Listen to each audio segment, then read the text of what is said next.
capaz de construir o que a cabeça não conhece. Essa é uma tarefa, presidente, para nós, os municípios, estados, uma aliança tática com os setores envolvidos no processo e com o Sistema S. Nós vamos construir um grande mutirão para reconduzir na escola dinâmica, fazer inclusão produtiva de 60 milhões de brasileiros que estão entre 18 e 65 anos, fora do mercado de trabalho, sem conseguir ter acesso por falta de habilitação. Estaremos nas duas pontas, no mercado internacional e na mão de obra qualificada, como inaugurando gente. O Brasil precisa reaprender a inaugurar gente. Obrigado. A minha mensagem é para os agricultores familiares de todo o Brasil. Presidente, o alimento produzido por esses agricultores, muitos deles se concentram no mercado interno. E foi muito importante o senhor liderar uma política econômica, permitindo que chegasse renda aos brasileiros, para que esses brasileiros pudessem ter acesso a esse alimento produzido por esses agricultores. De certa forma, então, o senhor ajudou muito para que os pequenos agricultores também mantivessem a sua renda e a sua estabilidade econômica. Tereza Cristina, a senhora liderou um programa para que nós dobrássemos a capacidade desses agricultores familiares abastecerem a programas como o PNAE, por exemplo. Saiu de R$20 mil para R$40 mil. Isso levou renda aos pequenos agricultores do Brasil. Muitos deles, presidente, organizados em cooperativas. E essas cooperativas conseguem dialogar com as pessoas, levou renda e oportunidade, às vezes em rincões do país, que às vezes é ignorado, às vezes é conhecido, mas organizados em cooperativas. O ministro Paulo Guedes, que fez uma política econômica importante dos auxílios, auxílio emergencial, agora o Auxílio Brasil. Esse dinheiro, essas pessoas que recebem, compram o alimento, muito deles dos agricultores familiares. Por isso eu tenho certeza que o senhor já foi reconhecido nas urnas por esses agricultores. Olha no meu Espírito Santo, municípios que têm a agricultura familiar como a principal fonte de renda e atividade econômica. O senhor foi reconhecido. Tenho certeza que agora essa mensagem vai chegar não só a quem produz, mas também para quem consome. Da importância de nós liderarmos o projeto para que o senhor possa ser reconduzido pelo bem da agricultura familiar do Brasil ao Palácio do Planalto. Presidente, e há uma aliança do agro muito forte com o meio ambiente, porque não caminha o meio ambiente sem uma aliança com o agro, e o agro também não caminha sem o meio ambiente. Estamos recebendo aqui o Juca, o nosso ministro. Olha lá, Juca. Obrigado, presidente. Parabéns por essa política. Nós fazemos uma política junto com o setor privado, junto com o setor do agro, para mostrar que o agro é sustentável. Você vai consumir um produto do agro e absorver carbono da atmosfera e fixar no solo para melhorar os nossos solos. Ao mesmo tempo, você vai poder andar num veículo a etanol que vai estar absorvendo carbono da atmosfera e fixando carbono no solo. O agro, junto com o meio ambiente, trabalham juntos no governo Bolsonaro. Produzir e conservar juntos. Vamos aí, presidente. Toma a foto, todo mundo com a mão. Assim, todo mundo assim, um em cima da outra, assim. Assim, põe assim, ó, assim. Isso é o símbolo.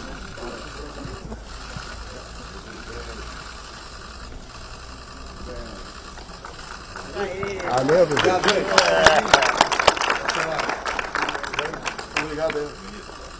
Diz a história, se as cidades forem destruídas e os campos preservados, estas voltarão a existir.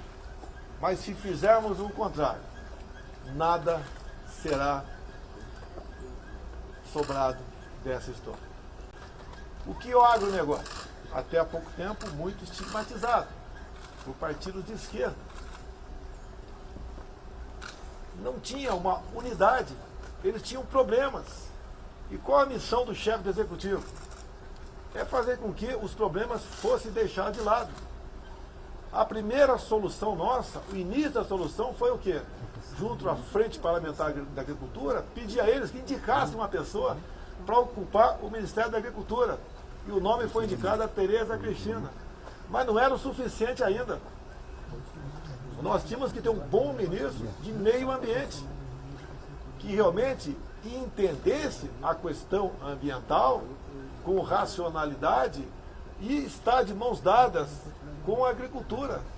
Tivemos o ministro Ricardo Salles, atualmente o Juca, que tem essa parceria com os produtores do campo, que tem levado ao Brasil a certeza da sua segurança alimentar, a segurança alimentar de mais de 1 bilhão de pessoas ao redor do mundo. Também agregou-se a Tereza Cristina as secretarias, como a da pesca, algo fantástico feito pelo Jorge Seif, que atualmente foi eleito senador por Santa Catarina, que negocia com o parlamento paraguaio a piscicultura no lago de Itaipu. Paralelo a tudo isso, a infraestrutura, que sempre ouvimos falar que o agro, da porteira para dentro, estava tudo razoavelmente bem, para fora nem tanto. O asfaltamento de 50 km da BR-163 no Pará fez com que em época de chuva não ficasse mais os caminhões, os bitrens, parados por uma semana para vencer aquele pouco espaço de tempo. O que fez o Tarcísio também para resolver esse assunto? Parceria com o Exército Brasileiro, os batalhões de engenharia de construção que não pararam em nenhum lugar do Brasil a colaborar com a infraestrutura. E o nosso país, cada vez mais, se transforma num gigante dessa área. Cada vez mais outros países são dependentes de nós para a sua própria sobrevivência. Todos nós somos dependentes do campo, sem exceção. O campo indo bem, alimentos para a população de melhor qualidade e mais baratos. O que fizemos em conjunto com o parlamento também, que afeta diretamente a questão do agro nosso, é a diminuição de impostos, com o parlamento sem canetada, sem interferência, que lá atrás fizeram interferência, e a Petrobras contraiu uma dívida de 900 bilhões de reais. Conversei com o Ibanez agora há pouco, se o ICMS como um todo caiu ou não no Estado. Ele falou que caiu muito pouco, e não foi mais que 5%. Se fosse mais que 5%, o governo federal entraria para equalizar essa conta de chegada. Temos diminuído impostos e estamos arrecadando mais.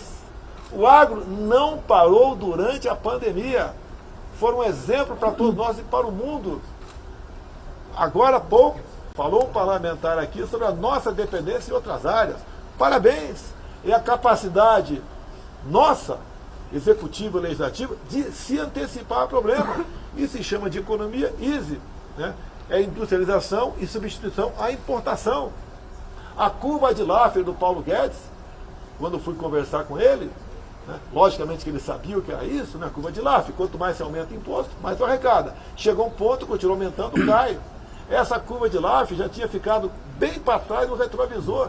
Com a diminuição da carga tributária, como de 4 mil produtos, reduzimos o IPI em 35%, começamos a arrecadar mais. Quando você gasta menos para comprar um bem qualquer, essa sobra de recursos você vai gastar para comprar outro bem. E o imposto vem por ali, substitui o imposto pelo outro. Somos um país que ninguém tem o que nós temos. Vocês sabem que ninguém tem terras agricultáveis como a nossa, biodiversidade, riquezas minerais, água potável, riquezas naturais, clima aprazível, uma população inigualável. E o Brasil está dando certo. Passamos momentos difíceis na pandemia, algo que foi uma incógnita ainda para muita gente. Passamos por isso, lamentamos as mortes, mas mantivemos a economia funcionando, com programas do governo federal, mas veio de um senador, Jorginho Melo, quando nós aprovamos do Pronamp e o BEM, que fizemos com que os anos de 20 e 21, que tinha tudo para colapsar a economia, se criou quase 3 milhões de empregos nesses 2 anos, enquanto em 2015 e 2016 se perdeu quase 3 milhões de empregos. Com a crise lá de trás, nós tínhamos a pandemia aqui, mantivemos vivos. Eu fui o governo que primeiro enfrentou o teto de gastos. Mesmo com menos dinheiro para gastar, fizemos mais que anteriores. Vamos voltar para o agronegócio. Qual era o grande terror do campo? Invasões de terra. Lembra que no governo Fernando Cardoso, tínhamos uma invasão de terra por dia. No governo Lula, passamos a ter 20 invasões de terra por mês. No nosso governo, chegou a 5 por ano.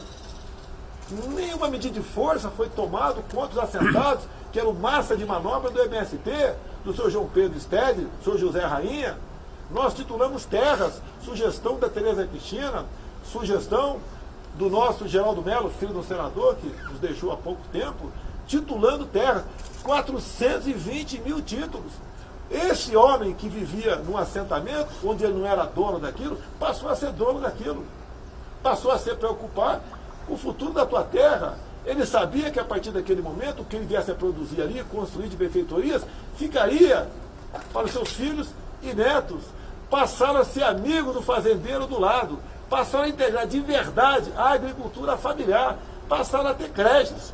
Como disse agora há pouco o parlamentar aqui também, há 10 anos, o limite de venda do que eles produziam para prefeituras, para ir para a merenda escolar, estava em 20 mil reais. Com a ideia do governo, Tereza Cristina e parlamentares, dobrar isso aí, dobramos isso, passou a ter mais garantia daquilo que ele produzia para vender para alguém. O Brasil é um país fantástico. Eu considero aquela terra arada, gradeada, adubada.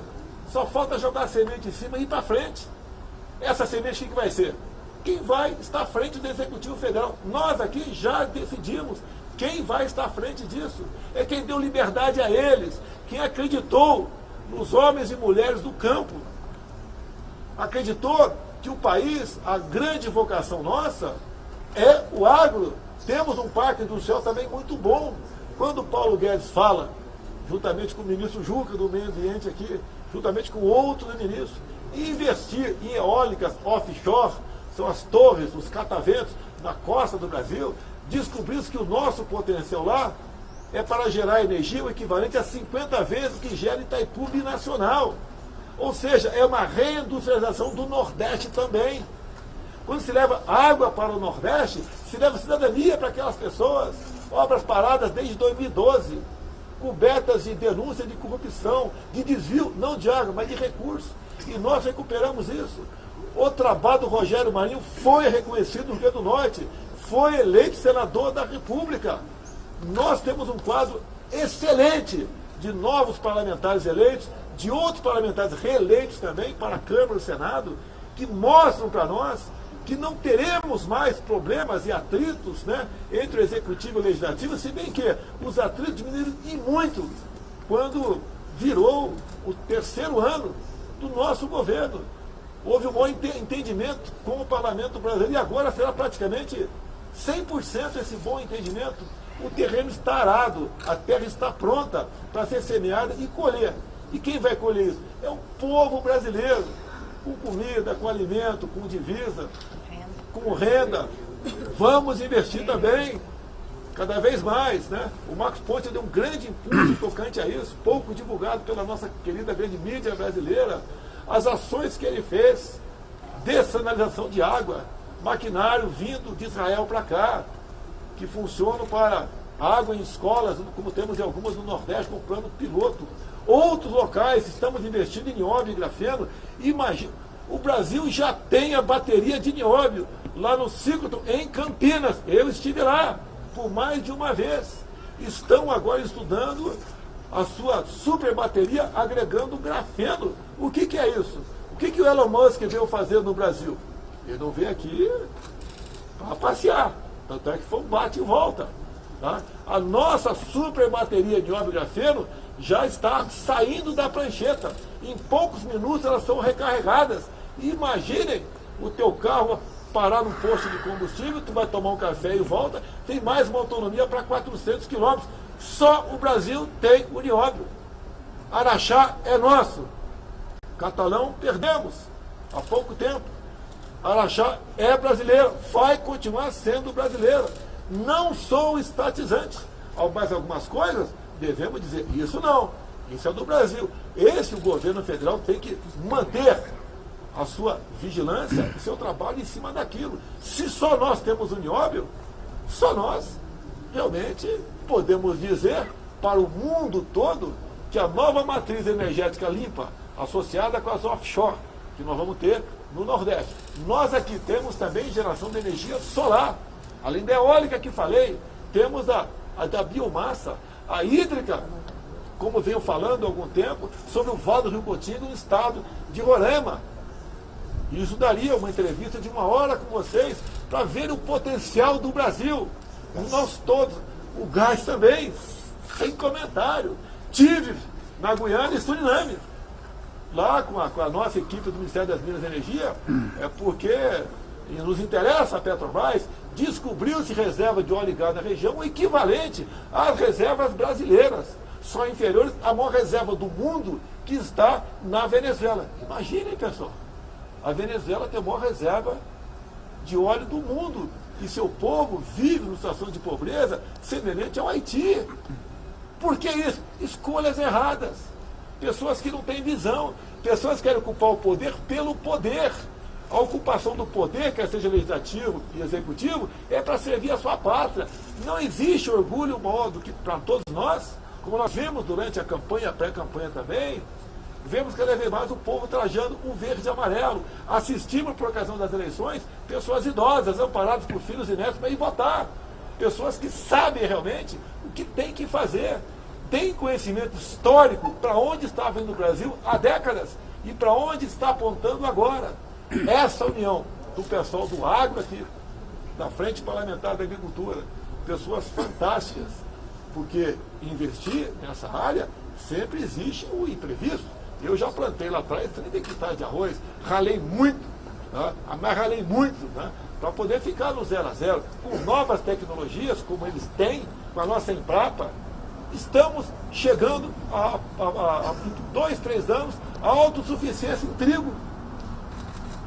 Quem podia esperar isso? Plantar trigo em Roraima, geralmente é a área mais fria, Roraima. A possibilidade de 1 milhão de hectares com irrigação.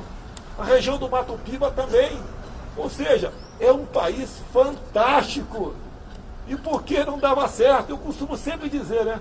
Olha o que Israel não tem e veja o que eles são. Olha o que o Brasil tem, o que nós não somos. Por que isso? São as escolhas. Devemos fazer boas escolhas, ou a melhor que se apresente no momento. Se escolhemos alguém para pilotar uma Ferrari, que é um barbeiro, que vive cambaleando, trocando as pernas por aí, vai bater, vai capotar na primeira curva. Não é fácil administrar um Brasil, mas por que eu encontrei menos dificuldade? Escolhas dos 23 ministros que eu tenho. Aqui presente a Damares e a Tereza, da Juca também. Tá? Compare eles, os que antecederam. É muito fácil isso aí. A escolha está fácil. Ninguém pode buscar derrotar o presidente para ter o prazer de bater no peito, então o cara perdeu. E daí, o dia seguinte, como é que fica? Para onde vai o Brasil? Quem está pilotando o Brasil? Eu digo, eu reeleito, por mim, continuo todos os ministros que estão aqui. Eles que vão dizer sim ou não. O outro lado, vocês sabem quem serão os ministros? Quem vai para a Casa Civil? Controle 70, eu quero ocupar a Casa Civil. Quem vai para o Ministério da Mulher? Seria que uma pessoa que há pouco tempo ocupou aquilo e deu vexame para todos nós? Quem vai para o meio ambiente? Qual xiita vai para o meio ambiente? Que inclusive você vê o Lula, quando aceitou a Marina, para firmar o acordo, veja o que foi assinado. Qual era a questão dela? A questão no tocante às coisas ambientais, na questão do agronegócio, é só regulamentação. É mais Estado, Estado, Estado. Que nós sabemos, o bom Estado é aquele que praticamente não existe. Porque quem faz, quem gera renda, não é o Estado, não é o presidente, não é o governador, não é o prefeito. Quem gera renda, quem cria emprego, é a iniciativa privada, são os empreendedores. Eu só crio emprego quando crio cargo de comissão ou abro um concurso público, que muitas vezes são essenciais para nós, servidores, sim, mas não é essa a tônica principal. O Brasil, segundo Paulo Guedes, e eu assino embaixo, está condenado a dar certo. Mas temos um encontro com as urnas agora no próximo dia 30. Eu agradeço a todos que votaram em mim, em especial o pessoal do Nordeste. Eu tive no primeiro turno mais votos agora do que o primeiro turno de 2018. Ou seja, o povo do Nordeste está entendendo que em grande parte, muita coisa de errada tem por lá, porque quem governou eles ao longo dos últimos 20 anos foi a esquerda, foi o PT. Onde há o PT, tem o atraso, tem a divisão, tem a luta de classes, tem o nós contra eles, tem o homo contra hétero, o pai contra filho, o nordestino contra os sulistas, homem contra mulher, tem isso. Nós somos um país que tem que ter união, tem que ter amor entre nós. E esse é o objetivo que nós buscamos. E repito, com o novo parlamento, praticamente, teremos um casamento perfeito, executivo e legislativo, porque, em grande parte, nós queremos a mesma coisa. Paz, ordem, progresso, hierarquia, respeito, Brasil, selva, é isso que nós queremos para o nosso Brasil. Muito obrigado à bancada do Agro, muito obrigado a vocês, parabéns pelo trabalho que vocês fazem e vamos juntos, se Deus quiser, conseguir a reeleição para o Brasil continuar no caminho da prosperidade. Tá bom, meu irmão! O senhor citou o Fernando Henrique Cardoso e ele agora há pouco declarou apoio ao Lula no segundo turno. O senhor tem alguma Não, sem fazer direito de declarar apoio. Eu não citei o FHC para criticá-lo. É uma constatação. Realmente ele, né, o Brasil sofreu muito com as ações nefastas do MST. E a soma final, os dados que nós temos, era equivalente a uma por dia. Realmente foi difícil a situação dele. Aqui, presidente, rapidinho, só para dar para presidente, rapidinho. O senhor alcançando uma reeleição, o julgamento do STF do novo marco temporal, o senhor enfrenta esse julgamento lá. O senhor disse já outras vezes sobre isso. Como fica olha em só, relação o marco ao temporal, o que seria, caso aprovado, o parlamento pode resolver essa questão. Mas o marco temporal, os ministros vão votar. Eles têm poder de pedido de vista, está 1 a 1. O ministro está com vista. Se entregar esse voto, o outro vai pedir vista. E o que nós precisamos é que o parlamento vote essa questão e reconheça que o marco temporal é aquele na data da promulgação da nossa Constituição e não um espaço aberto para a eternidade.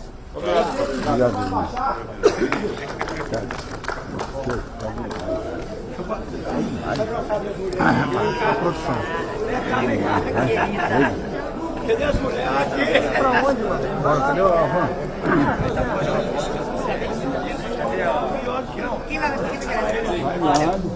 Vem cá, Maria. Bora, Pedrinho. Uma forma. Ô, João.